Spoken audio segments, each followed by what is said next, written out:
Salut les amis, aujourd'hui on va parler de Carrie, ou alors Carrie, la vengeance en français, un film réalisé par Kimberly Peirce. Je suis sûr que ça se prononce pas du tout comme ça, mais c'est pas grave, ça affiche à l'écran. Tout est pensé ici.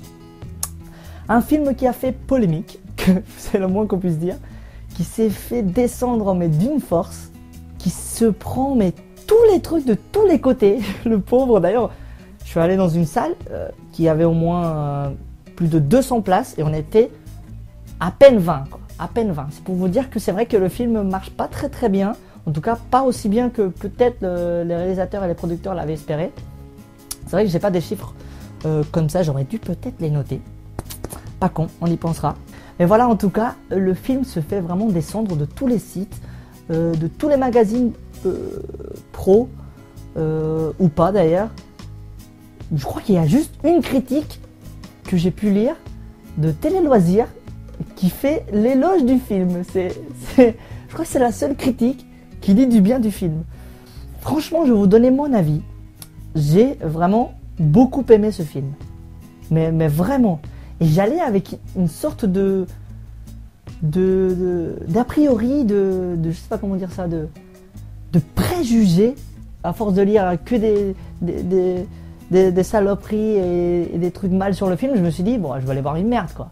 Donc, je m'attendais pas à un truc de ouf. Franchement, c'était très bien. Je m'attendais pas du tout à voir du De Palma.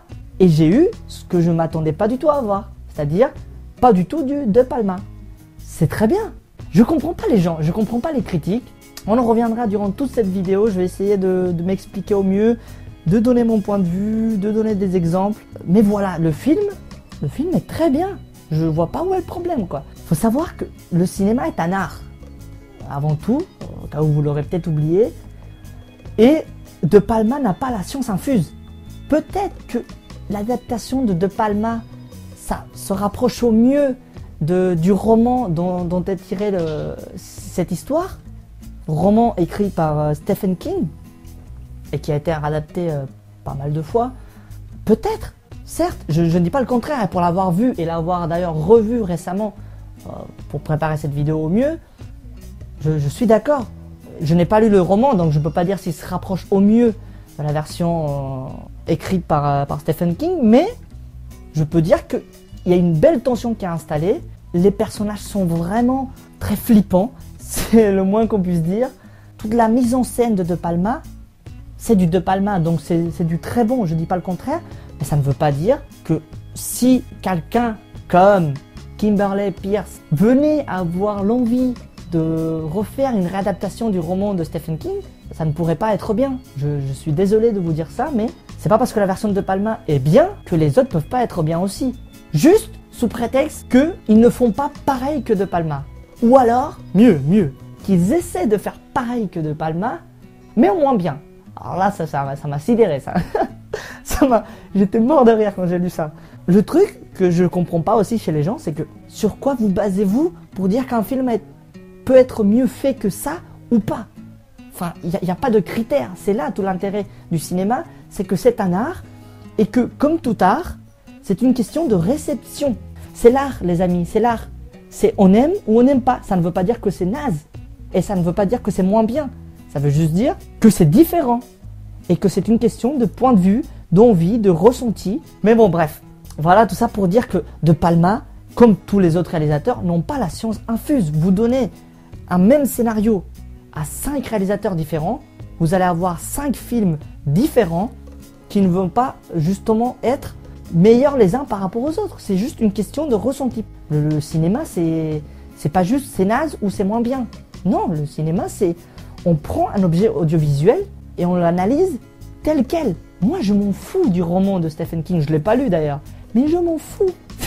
Enfin, je veux voir le film et je vais dire si le film m'a plu, qu'est-ce qui m'a plu dans le film, qu'est-ce que je trouve de bien dans le film ou pas. Mais je ne veux pas m'amuser à dire le film est naze parce que De Palma respecte plus le roman de Stephen King. C'est pas comme ça qu'on critique et qu'on donne son avis sur un film. Après que vous n'ayez pas aimé, ça c'est votre avis et puis je respecte le premier. Donc l'histoire de Carrie la vengeance, parce quand même, on va quand même le nommer par le nom français, même si je suis allé le voir en VO, quand même, minimum. Carrie la Vengeance, c'est quoi l'histoire? C'est une jeune fille sous le nom de Carrie White qui est maltraitée par ses camarades depuis sa tendre enfance, qui a été éduquée par une mère totalement, mais à l'extrême de la religion, limite possédée quoi, la mère, c'est un truc de ouf. Dans les critiques que j'ai pu voir, j'ai vu que la mère, qui est incarnée ici dans ce film de Kimberly Peirce par Julianne Moore, était à la limite du ridicule et qui est à la limite du pathétique. Alors soit on n'a pas vu la même version de Palma, qui se nomme d'ailleurs Carrie au bal du diable, soit j'ai mal compris le film, ou soit je me suis tapé une barre tout seul. Mais moi, en regardant le film de Palma, la première chose qui m'a fait rire, c'était la mère. Enfin, s'il y a un truc drôle dans le film de Palma, c'est la mère, quoi. La mère de Carrie White. Elle est complètement timbrée, cette meuf. Donc, venez pas dire que c'est juste dans cette version-là de Carrie la Vengeance que la mère a l'air à la limite du ridicule. Je crois que c'est le personnage en soi qui est comme ça. Et j'ai retrouvé le même personnage dans la façon d'aborder la religion dans le personnage et dans son côté un peu timbré, complètement perché dans les nuages, quoi, la meuf.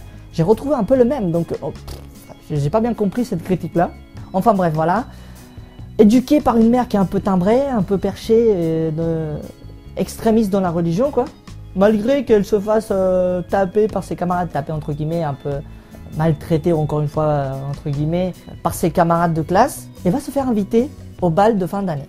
Le personnage de Carrie White, je crois qu'elle a 16 ans ou 17, je ne sais plus, et donc elle va être invitée au bal par un jeune homme. D'ailleurs j'ai oublié de dire qu'il y aura peut-être du spoil, certainement du spoil d'ailleurs dans cette vidéo, que ce soit pour ceux qui ont déjà vu la version de Palma, ou pas.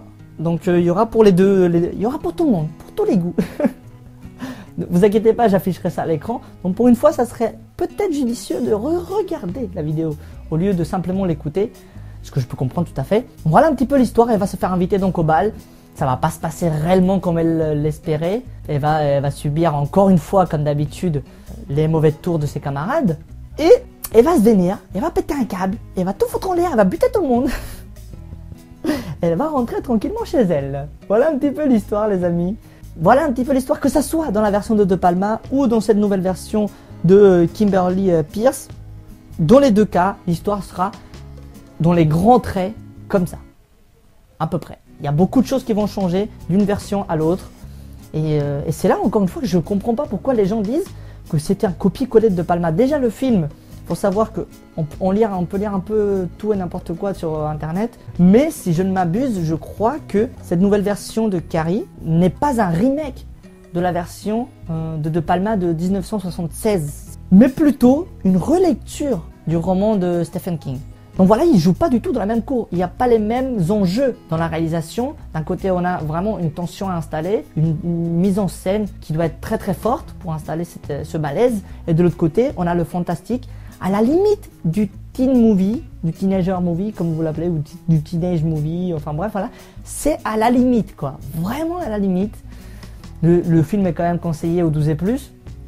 Mais malgré tout, voilà, il y a cette envie-là de se rapprocher du teen movie, avec tout ce qui est effets spéciaux et tout ça. Donc voilà les amis, pour ce qui est de l'histoire un petit peu, et des enjeux d'un côté et de l'autre, pour moi, il n'y a pas les mêmes envies en tout cas. Et elle le met en avant dès le début du film, donc on comprend très vite que les enjeux vont pas être les mêmes. Que les personnages vont pas avoir les mêmes caractéristiques, les mêmes profondeurs. On va découvrir une autre facette de ces personnages-là, dont on avait eu l'occasion de découvrir avec Brian De Palma. Donc vraiment, je trouve que les deux films sont complémentaires. Ils nous offrent deux visions, deux lectures d'un même roman qui sont tout à fait différentes. Donc, dans le film de Carrie la Vengeance, nous avons donc Chloé Moretz dans le rôle de Carrie White. Chloé Moretz qui est magnifique. On en reviendra plutôt plus en détail sur le jeu d'acteur de tous les personnages, ou en tout cas de la plupart des personnages. Nous avons Julianne Moore, dont je vous ai parlé tout à l'heure, dans le rôle de la mère de Carrie. Nous avons dans la peau de Sue, qui était donc la petite amie de celui qui va accompagner Carrie au bal. Nous avons Judy Greer dans la peau du prof de sport, du prof de gym, enfin vous appelez ça comme vous voulez. Nous avons également Ansel Elgort dans le rôle de Tommy Ross, donc celui qui va accompagner Carrie au bal. Et enfin nous avons Portia Doubleday, ça se prononce peut-être pas du tout comme ça, dans le rôle de Chris, Donc la garce du film, quoi. Que ça soit d'un côté ou de l'autre, c'est toujours une garce.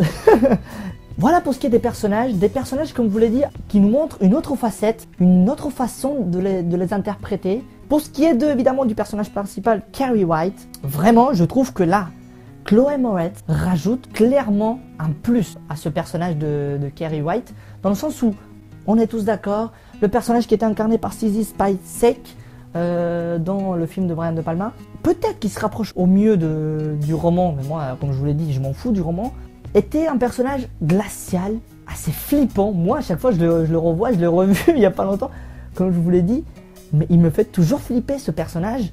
Moi, ce personnage-là, il me rappelle des années plus tard, dans Le 5e élément de Luc Besson, le personnage de Lilou. Vous voyez, cette jeune femme qui arrivait, qui était complètement paumée, qui savait pas où elle était, qui savait pas ce qui s'était passé pendant des années, qui est toujours un peu timide, mais qui a en même temps a l'air perdu. Je trouve que ce personnage, ce qu'il y a de plus, c'est qu'il a cette sensualité, il a ce charme qui manque justement à l'autre personnage de Brian De Palma. Peut-être, justement, vous me direz, mais dans le roman, c'est pas écrit comme ça. Attends, dans le roman, le personnage est glacial, froid, personne ne vous avait envie. D'accord, mais moi, je vous parle du film, je vous parle pas du roman. Encore une fois, je préfère le préciser. Plein de films s'inspirent des romans. Par exemple, récemment, il y a eu La vie d'Adèle, s'inspire d'une BD. Je peux vous dire que ça n'a absolument rien à voir avec la BD, ou très peu. Et voilà, c'est toujours une source d'inspiration qui permet de faire naître une histoire, mais qui n'est pas forcément la même. Donc voilà, c'est pas parce qu'ils se sont inspirés du même roman qu'ils doivent forcément respecter tout ce qu'il y a dans le roman. Vous voyez ce que je veux dire? Donc voilà, nous avons de ce côté un personnage froid, et du côté de Carrie la Vengeance, nous avons une Chloé Moretz qui rajoute ce côté qui manquait, à mon sens, au personnage de Palma, qui était ce charme, ce petit charme, ce côté insouciant qu'il n'y avait pas justement dans le film de Palma.